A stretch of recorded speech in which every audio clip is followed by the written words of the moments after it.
학계 1장 우리 한 절씩 교독하도록 하시겠습니다. 다리오 왕 제2년 여섯째 달 곧 그 달 초하루에 여호와의 말씀이 선지자 학계로 말미암아 스알겔의 아들 유다 총독 스룹바벨과 여호사닥의 아들 대제사장 여호수아에게 임하니라. 이르시되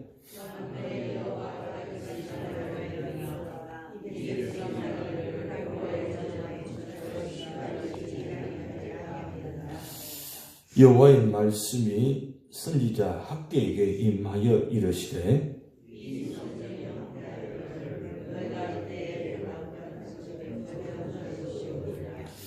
그러므로 이제 만군의 여호와가 이같이 말하노니 너희는 너희의 행위를 살필지니라.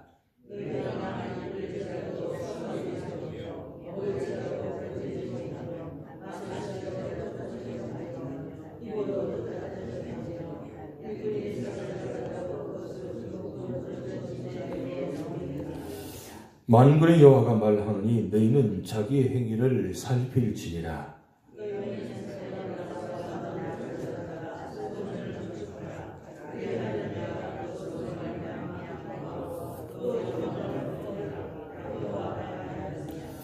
너희가 많은 것을 바랐으나 도리어 적었고 너희가 그것을 집으로 가져갔으나 내가 불어버렸느니라. 나 만군의 여호와가 말하노라. 이것이 무슨 까닭이냐? 내 집은 황폐하였으되 너희는 각각 자기의 집을 짓기 위하여 빨랐습니다.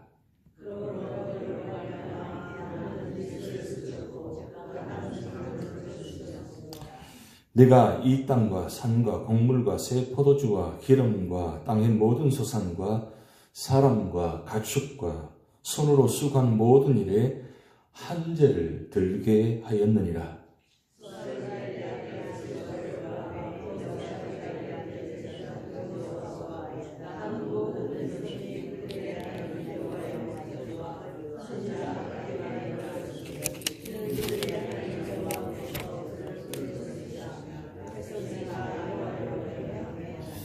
그때의 여호와의 사자 학계가 여호와의 위임을 받아 백성에 말하여 이르되 여호와가 말하노니 내가 너희와 함께하노라 하니라.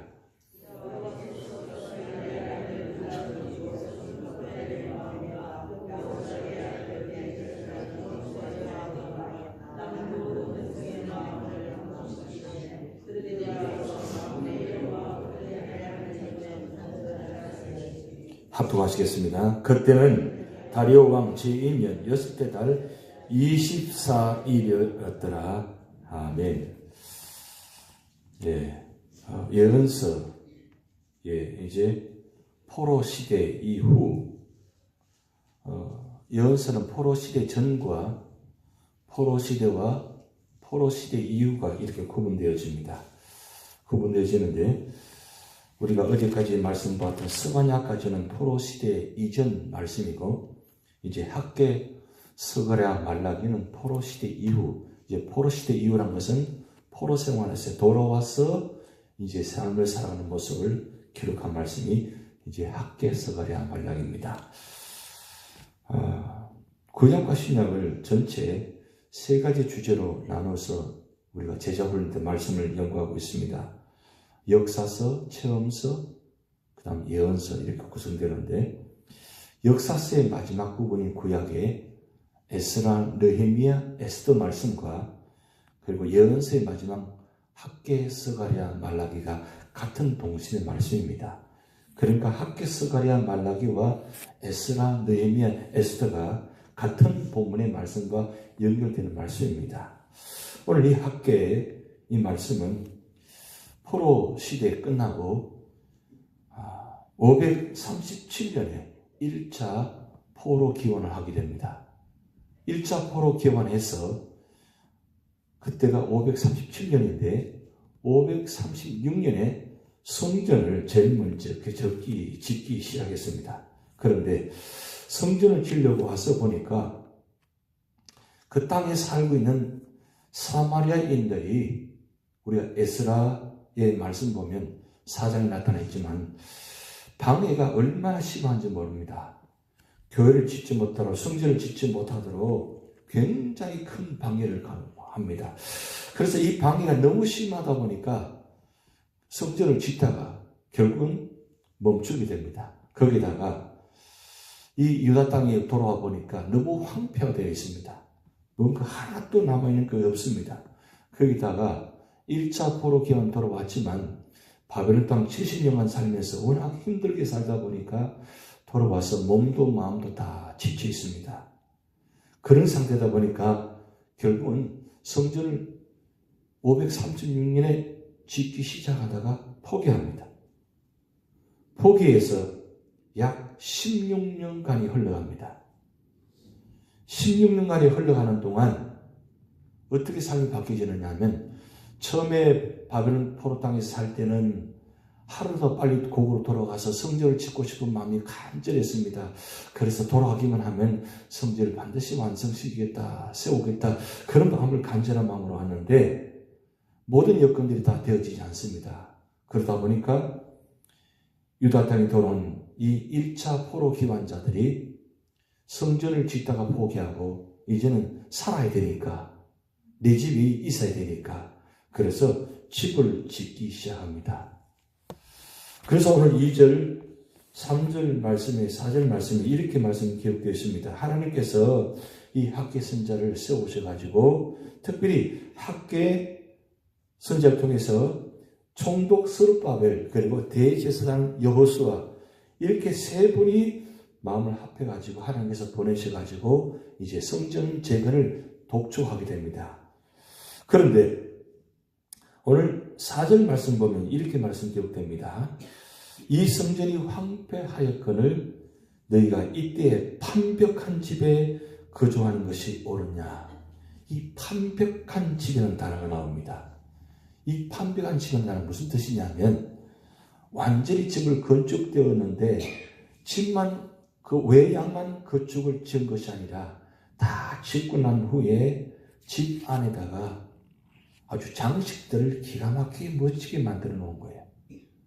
그래서 벽들에다가 이 판들을 붙여 놓아서 아주 화려한 집을 지었다는 뜻이에요.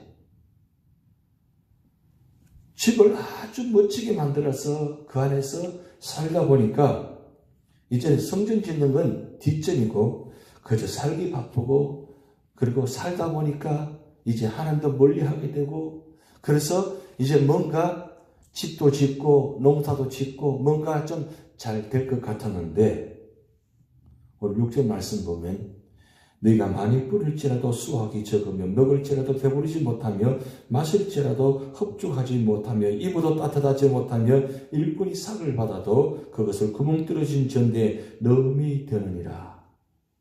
어느 순간부터 땅이 농사를 짓는데 잘 되지 않습니다.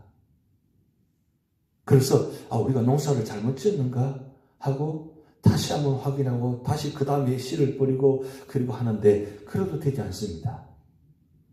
그때에 하나님께서 학계 선자를 보내셔서 왜 이렇게 된 줄 아느냐고. 이렇게 된 이유는 하나님께서 내가 원하는 가장 귀한 일들 먼저 하지 아니하고 너희들 집부터 짓고 화려한 집에 살면서 그렇게 편안하게 살고 있느냐고.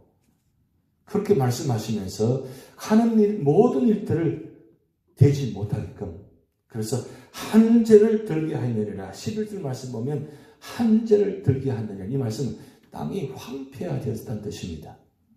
집은 아주 화려하게 잘 지어놓고 모든 되어진 일은 하나도 되는 게 없습니다. 다 황폐화되었습니다. 그래서 하나님은 학계 선자를 통해서 말씀합니다. 이제 성전을 건축하라. 성전을 건축하라. 그것이 내가 기뻐하는 일이다. 그게 우선순위다. 그 말씀을 지금 하고 있는 말씀입니다. 왜 그러면 하나님께서 고국에서 돌아왔으면 그 포로 생활에서 힘들어왔으면 집부터 짓게 하고 그리고 다음에 성전을 지으면 순서가 맞잖아요. 일단 내가 살고 있는 집이 편안해야 성전도 짓고 그 주의 일을 할 수 있을 텐데 왜 내가 살고 있는 것보다도 성전을 먼저 짓게 하고 더 힘들게 하느냐. 왜 그렇게 됐냐 이것입니다. 이렇게 된 이유는 남유다가 멸망할 수밖에 없었던 이유는 예루살렘 성전을 무너지게 만들었거든요.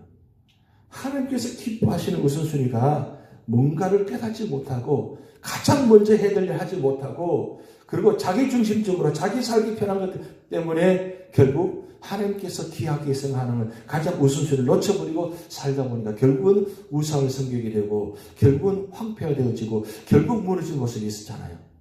그래서 하나님께서는 이 포로 70년간을 통해서 뭘 깨닫게 하시느냐? 우선순위가 뭐냐? 하나님이라는 거예요. 하나님이 우선순위라는 거예요. 우리의 삶보다도 하나님이 우선순위다. 이 세상 사람은 이해하지 못합니다. 아니 내가 살고 있는 것은 더 편해야 되고 내가 살고 있는 것은 우선순위 되지 어떻게 하나님의 우선순위가 될 수 있냐고 말하잖아요. 그런데 하나님은 우리가 살고 있는 것보다도 우리 형편보다도 하나님이 우선순위라는 거예요. 하나님.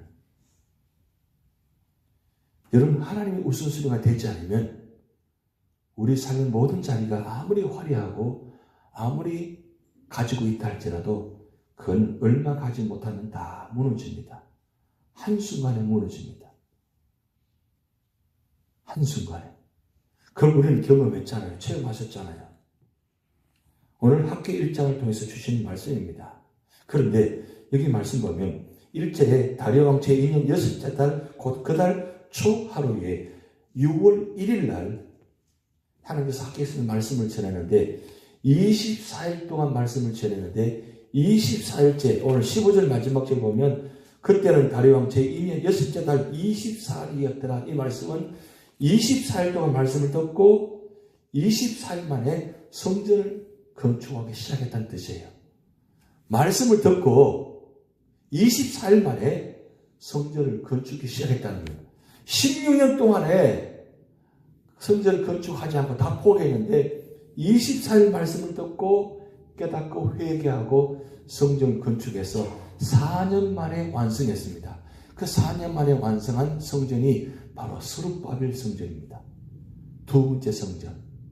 근데 사실 이 스룹바벨 성전은 솔로몬 성전과는 비교가 되지 않습니다. 그만큼 외향적으로 내향적으로 볼품이 없습니다.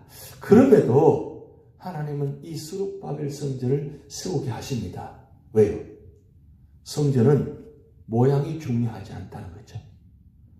왜? 성전은 하나님께서 거하시는 것이 우선순위라는 거죠. 그런데 이 성전을 그때 당시에 사실은 이 스룹바벨 성전은 외향적으로 볼품이 좀 부족하지만 사실은 당시로서는 최선을 다해서 지었어요. 왜냐하면 가진 것이 하나도 없잖아요. 1차 포로 기환 때 바사와 고레를 통해서 70년 동안 보존했던 성전의 기구들을 가지고 돌아왔습니다.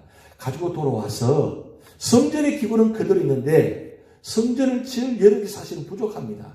그러다 보니까 외향적으로 성전은 좀 볼품이 없지만 그래도 그들 나름대로 최선을 다해서 이 스룹바벨 성전을 세웠습니다.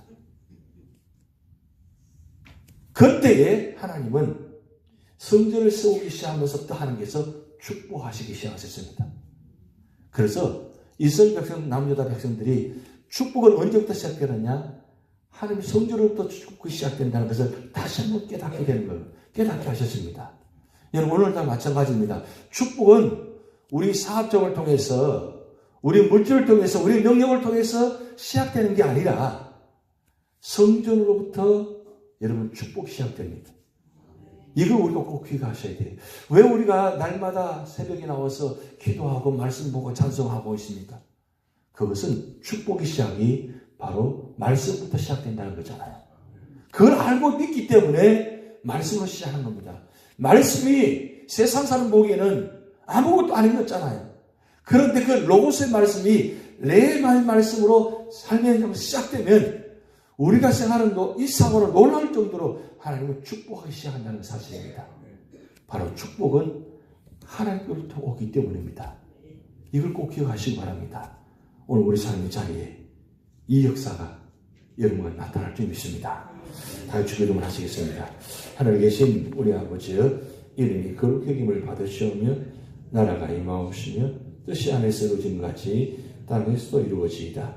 오늘날 우리에게 일용할 양식을 주옵시고 우리가 우리에게 죄진 자를 사하여 준 것 같이 우리 죄를 사하여 주옵시고 우리를 시험에 들게 하지 마옵시고 다만 하겠어 구하옵소서.